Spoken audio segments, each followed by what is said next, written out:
देखिए, किसान भारत में महत्वपूर्ण है। गांव की जो आमदनी है लोगों की, वो शहर के मुकाबले लगातार गिरती जा रही है। कोरोना पीरियड में जब पूरा देश कोरोना से जूझ रहा था, उस टाइम पे ऑर्डिनेंस लाके वो लाना तो ये दिखा रहा था कि भाई इतनी जल्दबाजी किस बात की है, जब 6 साल से 7 साल से सरकार पहले से थी। तो कहीं न कहीं प्रोविजन अच्छे थे एक्ट में, लेकिन उसका जो प्रोसेस है, जो लाने का तरीका है, उसमें कहीं चूक कर गई सरकार। देश भर में लोकसभा चुनाव हो रहे हैं और लोकसभा चुनाव में सभी राजनीतिक दल किसान और कृषि को अपना प्रमुख मुद्दा बना रहे हैं। लेकिन क्या यह असल में मुद्दा है और क्या राजनीतिक दल किसान और कृषि उत्पादों को लेकर संजीदा है? इन्हीं सब मुद्दों पर बातचीत करने के लिए हमारे साथ भारतीय Indian council of food and agriculture के चेयरमैन MJ खान साहब हैं। खान साहब, आप कृषि के लिए काम करते रहे हैं, आपने आंदोलन देखे हैं, आपने आती जाती सरकारें देखी हैं, तो आपको क्या लग रहा है कि सरकार कृषि और कृषि उत्पादों को लेकर गंभीर है, संजीदा है, कि यह सिर्फ घोषणा पत्र तक ही बात रह जाएगी? देखिए, किसान भारत में महत्वपूर्ण है और वो भारत की अर्थव्यवस्था के लिए भी, भारत की एक सामाजिक व्यवस्था के लिए भी और एक रणनीतिक व्यवस्था के लिए भी, क्योंकि फूड सिक्योरिटी जब होगा तो नेशनल सिक्योरिटी होगी, और अगर फूड सिक्योरिटी नहीं हुई तो देश में उत्पाद मच जाएगा, समाज बिखर जाएगा। इलेक्शन के टाइम पे किसान थोड़ा ज़्यादा महत्वपूर्ण हो जाते हैं, चूँकि 60% से ज़्यादा किसान इस देश में है। अगर रूरल लेबर भी लगा लें, जो फार्म लेबर है, खेतों में काम करता है, तो ये 65% के ऊपर चला जाता है। तो राजनीतिक दल बढ़ बढ़ के जो है किसानों के लिए वायदे करना, लुभावने वायदे करना, और उनकी सरकार आने पर एकदम आमूल चूल पर परिवर्तन कर देना कृषि की व्यवस्था में, ऐसे वादे चल रहे हैं। लेकिन सरकार बनने के बाद में कौन पार्टी कितना जो है, या कौन सरकार कितना तवज्जो देती है और किसान की दशा सुधारने के लिए कितना गंभीर प्रयास हुए हैं, इसका विश्लेषण आवश्यक है। तो अब मैं किसी पार्टी पे नहीं जा रहा हूँ, किसी सरकार पे नहीं जा रहा हूँ, लेकिन ये सच है कि 1947 में 1947 में जब देश आज़ाद हुआ था, उसके 1 साल के बाद में ये सर्वे हुआ था कि भाई अगर शहर का आदमी 2 रुपया कमाता है तो किसान गांव का आदमी 1 रुपया कमाता है। अब वो गिरता गिरता अगर शहर का आदमी 2 रुपये कमाता है तो किसान जो है गाँव का आदमी 36 पैसे पाता है, यानी 1:7 से भी नीचे रेशियो चला गया, जो 1:2 होता था। तो गांव की जो आमदनी है लोगों की, वो शहर के मुकाबले लगातार गिरती जा रही है। उसका असर इससे भी देख सकते हो कि ग्रामीण पूरा जो भारत की अर्थव्यवस्था है, उसमें खेती का योगदान 50% से ऊपर होता था 1950 में। आबादी तो गिरी नहीं ज़्यादा, 80 से घट के 65% आई, लेकिन योगदान गिर के 54% से गिर के 13% पे आ गया है। तो जाहिर सी बात है कि गांव का रहने वाला आमदनी के हिसाब से घाटे के सौदे में जा रहा है। अब कृषि में परिवर्तन बड़े पैमाने पे करने की ज़रूरत है, और उसमें सबसे बड़ी बात यह है कि जो कंज्यूमर पे करता है, उपभोक्ता जो पे करता है, क्या उसका बड़ा हिस्सा उत्पादक के पास, जो किसान है उनके पास आता है कि नहीं, और अगर नहीं आता है तो क्या बिचौलियों के बीच जाता है, बिचौलिए जो हैं इनके बीच जाता है, तो क्या इनको ज़्यादा प्रभावी ढंग से, ज़्यादा एफिशिएंट किया जा सकता है, इनकी क्षमता बढ़ाई जा सकती है, या इनके जेब में ज़्यादा हिस्सा जा रहा है।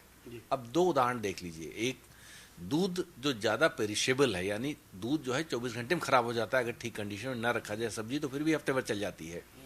तो दूध में चूँकि वो अमूल ने शुरुआत किया, NDDB ने, तो अगर दूध में उपभोक्ता जो है वो 1 रुपया पे करता है, तो जो उत्पादक है उसको 80 पैसा मिल जाते हैं, यानी 20% में सारा मैनेजमेंट हो जाता है। लेकिन सब्जी में 500% का फ़र्क आ रहा है। टमाटर अगर उत्पादक को 5 रुपया मिलता है तो उपभोक्ता जो 25 रुपये पे करता है। तो जो 5 दिन 10 दिन में खराब होने वाली फसल है, उसमें तो 500% का फर्क है। जो एक ही दिन में खराब होने वाली है, उससे सिर्फ 20% में प्रबंध। इसका मतलब कहीं वैल्यू चेन, सप्लाई चेन दुरुस्त करने की जरूरत है बड़े पैमाने पर, ताकि उत्पादक को बड़ा हिस्सा मिले उस रुपये का जो उपभोक्ता खर्च करता है। ठीक है सर, अब तक आपने जो सरकारें देखी, सरकार के घोषणा पत्र देखे, सरकारों के कामकाज देखे, आप लगातार रहे हैं, आपको लगता है सरकारों ने करती हैं, या उनकी इच्छा शक्ति होने के बाद उसको ब्यूरोक्रेट्स उसको नकार देते हैं, या उनके पास इच्छा शक्ति ही नहीं होती है, उतनी दूरदृष्टि नहीं होती है कि वो कर पावे?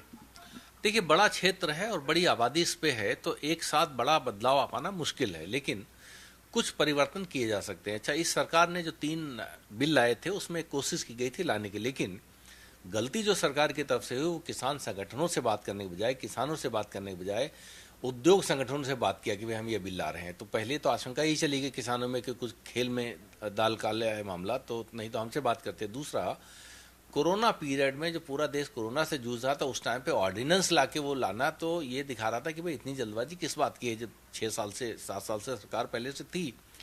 तो कहीं ना कहीं प्रोविजन अच्छे थे एक्ट्स में, लेकिन उसका जो प्रोसेस है, जो लाने का तरीका है, उसमें कहीं चूक कर गई सरकार, या जो भी बात रही हो, तो इस वजह से कन्विंस नहीं कर पाए लोगों को, पॉलिटिकल बलि पे चढ़ गया वो बिल, पे उसका विरोध शुरू हो गया अल्टीमेटली वो एक दिन। ठीक है। खान साहब, एक बहुत बड़ी समस्या है किसान की और कंज्यूमर की कि बिचौलिए जो हैं, जो आपने कहा कि 505 रुपए किलो टमाटर लागत मूल्य मिलता है और 25 पे उपभोक्ता तक पहुंचता है, तो ये बिचौलिए हर सब्जी हर किसी उत्पाद के लिए है, तो बिचौलियों पे नियंत्रण क्यों नहीं कोई सरकार कर पाती है, आप क्या सोचते हैं? देखिए, इसका है जो पोस्ट हार्वेस्ट इंफ्रास्ट्रक्चर है, यानी कटाई के बाद से लेके उपभोक्ता के खाने तक का जो स्टोरेज है, जो ट्रांसपोर्ट सिस्टम है, जो प्रोसेसिंग का सिस्टम है, अगर ये इंफ्रास्ट्रक्चर होगा तो बर्बादी कम होगी और मार्केटिंग सिस्टम ज़्यादा जो है प्रभावी तरीके से, इफेक्टिव तरीके से, एफिशिएंट तरीके से चल पाएगा।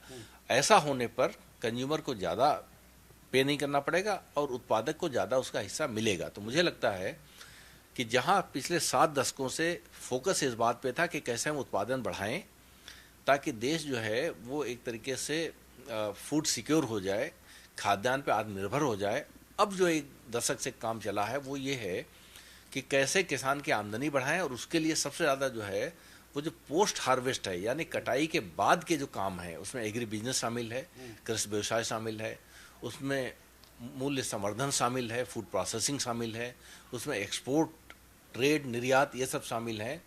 उसमें पोस्ट हार्वेस्ट लॉसेज को बचाने, यानी कटाई के बाद जो लॉस होता है 10% से लेकर 30% के बीच हमारी फसल नष्ट हो जाती है, उसको बचाना, ताकि उसमें सारा इन्वेस्टमेंट किसान लगा चुका होता है। कटाई के बाद अगर उसका 30% लॉस हो गया, इसका मतलब पूरा किए धरे का 30% गया उसका, तो अगर उसका हम लोग 50% बचा लें तो 15% नेट प्रॉफिट यहीं से निकल आएगा। तो ज़्यादा जो काम करने की जरूरत है वो है इस टाइम पे पोस्ट हार्वेस्ट मैनेजमेंट, उसमें वैल्यू एडिशन, उसमें ट्रेड बढ़ाना, उसमें बिजनेसेस को बढ़ाना और उसमें निर्यात को बढ़ाना। इससे किसान को ज़्यादा लाभ मिलेगा। अच्छा, आपको लग रहा है कि मैं अगर बात करूं कि सभी जो राजनीतिक दल जितनी चिंता दिखाते हैं कांग्रेस के लिए, किसान उतना बड़ा मुद्दा बन नहीं पाता पॉलिटिक्स में? उसकी वजह यह है कि किसान जात धर्म के नाम पर बटा है। किसान एज ए किसान वोट कभी करता नहीं है। पंजाब के किसान कुछ हद तक करते हैं, बाकी देश में कहीं का भी किसान किसान बनकर वोट नहीं करता। जिस दिन किसान बन के वोट करेगा उस दिन किसान की बहुत बड़ी लॉबी देश में खड़ी हो जाएगी। अच्छा, और वो पॉलिटिकल लोग, राजनीतिक लोग मजबूर हो जाएंगे, विवश हो जाएंगे उनकी बातों को सुनने और उस पर इम्प्लीमेंट करने के लिए। बिल्कुल सही कह रहे हैं। तो जो बहुत बड़ी आबादी होती, कई बार उसकी लॉबी हल्की होती है, और जो कम आबादी जिस पे होती है वो ज़्यादा संगठित हो जाते हैं, क्योंकि उनको अपने सर्वाइवल की चिंता हर समय सताती। किसान लगता है हम तो सारे देश पर रूल ही कर रहे हैं। फर्क की सच्चाई यह है कि किसान के मुद्दे जो किसान के नाम से दम भर भर के पार्लियामेंट में जीत के आते हैं, वो भी कभी पार्लियामेंट में उठा नहीं पाते हैं, क्योंकि थॉट प्रोसेस जो है, सोचने का तरीका इतना पॉलिटिसाइज्ड है कि जात और धर्म के नाम पर ही मार्केटिंग करनी होती है पॉलिटिक्स की, उसी के नाम पे लगता वोट मिलता है और मिल भी जाता है। तो जो किसान के असली मुद्दे हैं उनको कोई भुनाने वाला मुझे लगता नहीं। चौधरी चरण सिंह जी ने थोड़ा किया था, उसके बाद से तो कोई बड़ा नेता दिखाई नहीं पड़ा। थोड़ा राजनाथ सिंह जी में एक थोड़ी चमक दिख रही थी किसान के, लेकिन वो भी किसान के मुद्दे पे राष्ट्रीय नेता नहीं बन पाए हैं। बाकी अपनी पार्टी के मजबूती पे बन पाए हैं और राजनीति की मजबूती वाले बात। तो कोई किसान का असली नेतृत्व अभी तक दिखा नहीं है, कम से कम मैं 30 साल में नहीं देख पाया। बहुत बहुत धन्यवाद। तो जब खान साहब जिनका साफ तौर पे कहना, अगर किसान संगठित हो जाता है और किसान एक वर्ग के रूप में विकसित होकर के अपनी मांगे रखता है और वोट करता है, तो निश्चित तौर पे तमाम राजनीतिक दल न सिर्फ विवश होंगे बल्कि उसकी हर बात मानने के लिए मजबूर भी होंगे।